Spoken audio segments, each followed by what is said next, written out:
శ్రీ రేణుక ఎల్లమ్మ తల్లి జ్యోతిష్యాలయం ముఖం చూసి జ్యోతిష్యం చెప్పబడును. మీ పేరు బలము, మీ భవిష్యత్తులో జరిగేది జరగబోయేది చెప్పబడును. మీ కుటుంబ సమస్యలు, చదువు, ఉద్యోగం, మనశ్శాంతి, ఆరోగ్యం మరియు సకల సమస్యలకు పరిష్కారం చూపబడును. అనుమానము, చెడు పూజలకు కూడా పరిష్కారం చూపబడును. ఎటువంటి వ్యాధులకైనా మూలికా వైద్యం చేయబడును.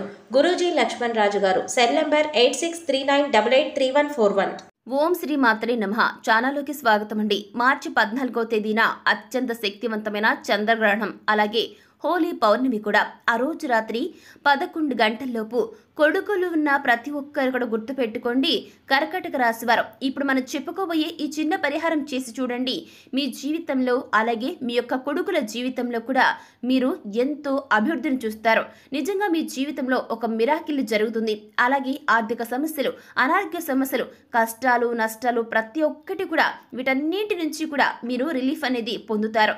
అలాగే మీ కొడుకుల యొక్క జీవితంలో కూడా అభివృద్ధిని మీరు చూడగలుగుతారు.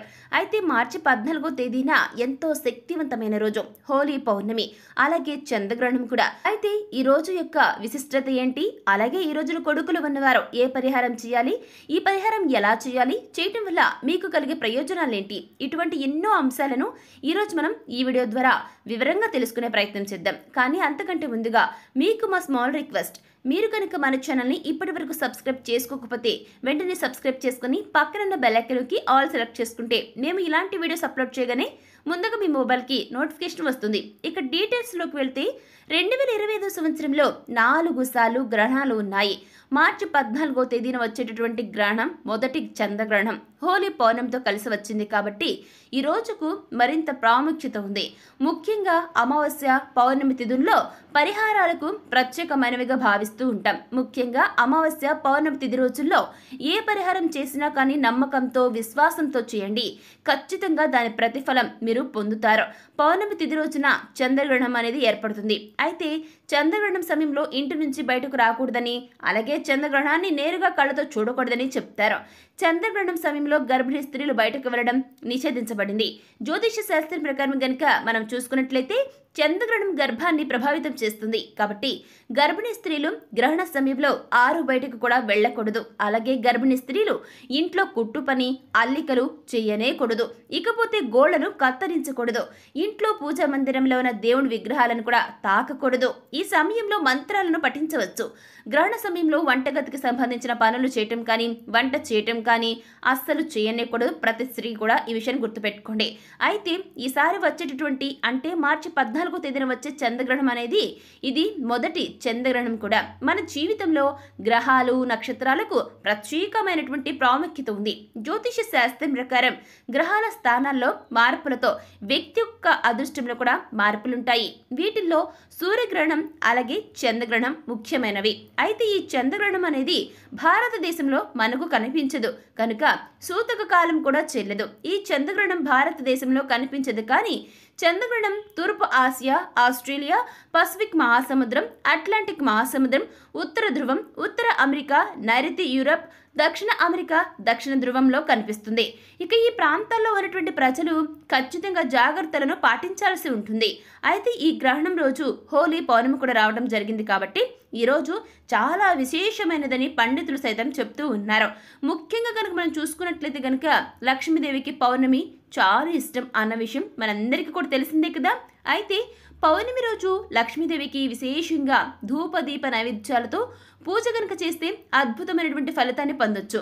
అలాగే గ్రహణం ఉన్నా లేకపోయినా దైవనామ స్మరణ చేయడం అనేది ఎప్పుడూ కూడా తప్పు కాదు. ఎందుకంటే దేవతారాధన ఎంత చేస్తే అంత ఫలితం మనకి దక్కుతుంది. కాబట్టి ఈ సమయంలో శివనామస్మరణ కానీ లేదా మీ ఇష్టమైన నామస్మరణ ఎవరైనా సరే మీ ఇష్టదైవం ఉంటే ఆ యొక్క ఇష్టదైవమైనటువంటి నామస్మరణ కానీ తప్పకుండా చేయొచ్చు. ఏది కుదరకపోతే కనీసం శివ పంచాక్షరి జపంతో అయినా సరే ఈరోజు మీరు గడపండి. అలాగే మీరు రావి చెట్టుకు 108 సార్లు ప్రదక్షిణలు చేస్తే గనుక జాతకంలో ఉండే సకల దోషాలన్నీ కూడా తొలగిపోతాయి. పౌర్ణమి రోజున శివారాధన అలాగే విష్ణు ఆరాధన చేసి రావి చెట్టుకు ప్రదక్షిణలు చేస్తే గనక జాతకంలో ఉన్న ప్రతి దోషం కూడా తొలగిపోతుంది. ఈ పౌర్ణమి అనేది స్త్రీలకు మరింత ప్రత్యేకమైన రోజనే చెప్పాలి. ఈ రోజు ఉపవాసం చేసిన స్త్రీకి సంతాన భాగ్యంతో పాటుగా ఆమె జీవితంలో ఆమెకు వైధవ్యం కూడా ప్రాప్తించదు. అయితే ఈ యొక్క విశేషమైన పోలిక పౌర్ణమి రోజున పేదలకు అవసరమైన వస్తువులను దానం చేయటం వలన కూడా పుణ్య ఫలితాన్ని పొందుతారు. ఇంతటి విశేషమైన పౌర్ణమి రోజున కొడుకులు ఉన్న ప్రతి తల్లి చేయవలసిన పరిహారం ఏమిటి అనే విషయాన్ని తెలుసుకుందాం. అయితే ముఖ్యంగా ఈ పరిహారాన్ని మీ కొడుకు చిన్న పిల్లవాడైనా సరే పెద్ద పిల్లవాడైనా సరే ఈ పరిహారం చేసుకోవచ్చండి. పౌర్ణమి రోజున ఈ చిన్న పరిహారం చేసుకున్నట్లయితే కనుక ధనం మీకు బాగా కలిసి వస్తుందండి. ఆర్థిక అభివృద్ధి కూడా కలుగుతుంది. ఈ యొక్క మీ జీవితంలో మిరాకిల్ జరగడాన్ని నిజంగా మీరే గమనిస్తారు. జీవితంలో ఆర్థిక ఇబ్బందులు అనేవి ఉండవు. మీ లైఫ్లో డబ్బుకు లోటు అనేది ఉండదు. ధనవర్షం కురుస్తుంది. మీ లైఫ్లో సుఖ సంతోషాలతో ఆనందంగా ఉంటారు. మరి ఎంతో పవర్ఫుల్ అయినటువంటి శక్తివంతమైన ఈ హోలీ పౌర్ణమి చంద్రగ్రహణంతో కలిసి వచ్చిన రోజున ఈ యొక్క పరిహారాన్ని ఎలా చేయాలి అనే అంశాల గురించి ఇప్పుడు మనం డీటెయిల్డ్గా తెలుసుకుందాం. అలాగే ముక్కోటి దేవతల యొక్క అనుగ్రహాన్ని పొందడానికి ఎటువంటి విధి విధానాలు పాటిస్తూ ఈ యొక్క పరిహారాన్ని చేయాలి అనే అంశాలను ఈ వీడియోలో మనం చాలా క్లారిటీగా తెలుసుకునే ప్రయత్నం చేద్దాం. సనాతన సాంప్రదాయంలో పౌర్ణమి తిథికి సంబంధించి చాలా మతపరమైనటువంటి ప్రాముఖ్యత ఉందండి. అటువంటి పౌర్ణమి తిథి నాడు చెడు శక్తి తీసేయడానికి అంటే నెగిటివ్ ఎనర్జీని తీసేయడానికి చిన్న చిన్న పరిహారాలు మనం చేస్తూ ఉంటాం కదా. ఇక పెద్దలు చెప్పినటువంటి ఈ చిన్న పరిహారాలు చేసుకోవడం వల్ల ధనపరమైన సమస్యలన్నీ కూడా తొలగిపోతాయండి. మీ చిన్న పిల్లలు అదేవిధంగా గుర్తుపెట్టుకోండి, మీ పిల్లలు చిన్నవాళ్ళైనా సరే చిన్న పిల్లలైతే ఇంట్లో మారం చేయకుండా ఉంటారు. పెద్దలైతే ఎవరైతే ఉంటారో ఆ యొక్క పెద్దలు చెప్పిన మాట కూడా వింటారండి. అలాగే పెద్దవాళ్ళైతే ధనం ఎక్కువగా సంపాదిస్తారు. వారిలో ఉన్న దృష్టి దోషాలన్నీ కూడా తొలగిపోతాయి. ఎప్పుడైనా సరే చిన్న పిల్లలు బాగా చదువుతున్నా లేదంటే పెద్ద పిల్లలు అధికంగా ధనం సంపాదిస్తున్నా దృష్టి దోషాలు అనేవి కామన్గా తగులుతూ ఉంటాయండి. మనం కూడా చూస్తూనే ఉంటాం. మరి అటువంటి దృష్టి దోషాలను తొలగించుకోవచ్చు. అలాగే పౌర్ణమి చంద్రగ్రహణం కలిసి వస్తే మరింత విశేషమైనదిగా చెప్పబడి ఉంది. అంతేకాదు ఈ పరిహారం చేయటం వల్ల మీ పిల్లలకు ఉన్న చెడు దృష్టి అంతా తొలగిపోయి పిల్లలు కూడా వృద్ధిలోకి వస్తారండి. ఈ రోజున దీపారాధన ఖచ్చితంగా చేయాల్సి ఉంటుంది. మీ పిల్లలపై ఉన్న చెడు దృష్టిని తొలగించడం కోసం పౌర్ణమి రోజున ఈ పరిహారం పాటించండి. ఈ పరిహారం ఏ విధంగా చేయాలి అనే విషయాన్ని చూసుకున్నట్లయితే కనుక ముందుగా ఒక రెడ్ క్లాత్ని తీసుకోండి. అయితే మీ ఇంట్లో కనుక రెడ్ క్లాత్ లేదనుకోండి పసుపు పచ్చని క్లాత్ కూడా తీసుకోవచ్చండి. తర్వాత ఆ యొక్క ఎర్రని క్లాత్తో గళ్ళ ఉప్పును వేయండి. గుర్తుపెట్టుకోండి, ఆ ఎర్రని క్లాత్లో గల్లుప్పు అంటే అంటారు కదండి, రా సాల్ట్ అంటాం కదా, ఆ యొక్క ఉప్పును వేయండి. ఆ తర్వాత అందులోనే ఒక 2 లవంగాలను వేసేయండి. ఈ విధంగా వేయటం వలన మీ కొడుకుపై ఉన్న చెడు దృష్టి అంతా కూడా తొలగిపోతుందండి. నర దృష్టిని తొలగించే శక్తి ఈ గల్లుప్పుకు ఎక్కువగా ఉంటుంది. లవంగాలను వేసిన తర్వాత వాటిపైన కొంచెం కుంకుమను కూడా వేయండి. ఆ తర్వాత వీటన్నిటిని కలిపి ఒక రెడ్ క్లాత్లో వేయమని చెప్పాం కదా, ఆ మూటను దాన్ని ఒక మూటలా కట్టండి. దీన్ని ఎడమ చేతితో పట్టుకుని మీ కొడుకును తూర్పు ముఖంగా కూర్చోబెట్టండి. వారి ఎడమ చేతి వైపు నుంచి కుడి చేతి వైపుకు ఒక 5 సార్లు వారి చుట్టూ తిప్పండి. ఆ తర్వాత దిష్టి తీసిన తర్వాత ఆ ఎర్రని క్లాత్లో కట్టినటువంటి మూటను ఎవరు తొక్కే ప్రదేశంలో వేసి అసలు వెనక్కి తిరిగి చూడకుండా ఇంటికి వచ్చేసేయండి.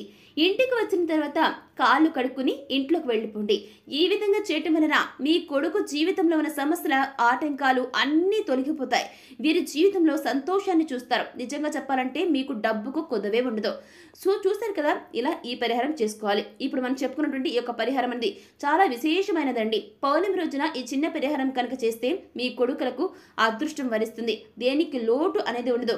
అలాగే ఇక్కడ మీరు ఒక విషయం గుర్తుపెట్టుకోండి, ఈ పరిహారాన్ని రాత్రి 11 గంటల సమయంలోపు మాత్రమే చేయాలి. అంతేకాదు ఎల్లప్పుడూ వారికి దైవబలం తోడుగా ఉంటూ వారిని కాపాడుతూ ఉంటుంది. వారికి పట్టినటువంటి దిష్టి అంతా పోతుంది. వారి జీవితం బాగుంటుంది. అంటే మీ కొడుకులు చిన్నవారైనా పెద్దవారైనా సరే వారి చదువులో ముందు ఉండాలన్నా కూడా లేదా ఎక్కువగా డబ్బులు సంపాదించాలన్నా కూడా ఇప్పుడు మనం చెప్పుకున్న ఈ యొక్క చిన్న పరిహారం చేసి చూడండి. మీరే మిరాకిల్ని చూస్తారు. ఎక్కువగా డబ్బులు సంపాదిస్తున్నా కూడా కొంతమంది వారవలేనితనం ఉంటుందండి. ఒకవేళ వాళ్లకు దిష్టి తగిలితే గనక తరచూ అనారోగ్యం బారిన పడుతూ ఉంటారు. ఒకవేళ మీ పిల్లలకి కూడా ఇలా జరుగుతూ ఉంటే ఖచ్చితంగా ఈ పరిహారాన్ని చేసి చూడండి. ఇలా చేయటం వల్ల మీ కొడుకుపై ఉన్నటువంటి నెగిటివ్ ఎనర్జీ నరదృష్టి అంతా తొలగిపోతుంది. త్వరగా ఈ యొక్క నెగిటివ్ ఎనర్జీ నుంచి మీ పిల్లలు బయటపడతారు. పిల్లలకు చక్కగా మానసిక ఉల్లాసం కూడా కలుగుతుందండి. సో చూసారు కదండి, మార్చి 14వ తేదీన వచ్చేటటువంటి పౌర్ణమి రోజు కొడుకులు ఉన్న తల్లులు ఎటువంటి పరిహారాన్ని చేయాలి, ఈ పరిహారం చేసేటప్పుడు పాటించాల్సిన నియమాలు ఏంటి, ఈ పరిహారం చేయటం వలన నరదృష్టి, నరకుశ ఏ విధంగా తొలగిపోతాయి అనే విషయాలను ఈ రోజు మనం ఈ వీడియో ద్వారా చాలా వివరంగా క్లారిటీగా తెలుసుకున్నాం కదా. మరి ఈ వీడియో మీకు నచ్చిందా? నచ్చితే లైక్ చేయండి. మీ ఫ్రెండ్స్ అండ్ ఫ్యామిలీ మెంబర్స్ లో ఎవరైనా సరే కర్కాటక రాశి వారు ఉన్నట్లయితే తప్పకుండా వారితో ఈ వీడియోని షేర్ చేసుకుని మాత్రం అస్సలు మర్చిపోకండి. మరి ఇప్పటి వరకు మీలో ఎవరైనా సరే మన ఛానల్ సబ్స్క్రైబ్ చేసుకోకపోయినట్లయితే వెంటనే సబ్స్క్రైబ్ చేసుకుని పక్కన బెల్ ఐకాన్ నొక్కి ఆల్ మీద సెలెక్ట్ చేసుకుంటే మేము ఎటువంటి వీడియోస్ పెట్టగానే ముందుగా మీకు నోటిఫికేషన్ వస్తుంది. ఇక మరొక వీడియోతో మళ్ళీ కలుసుకుందామండి. Thanks for watching.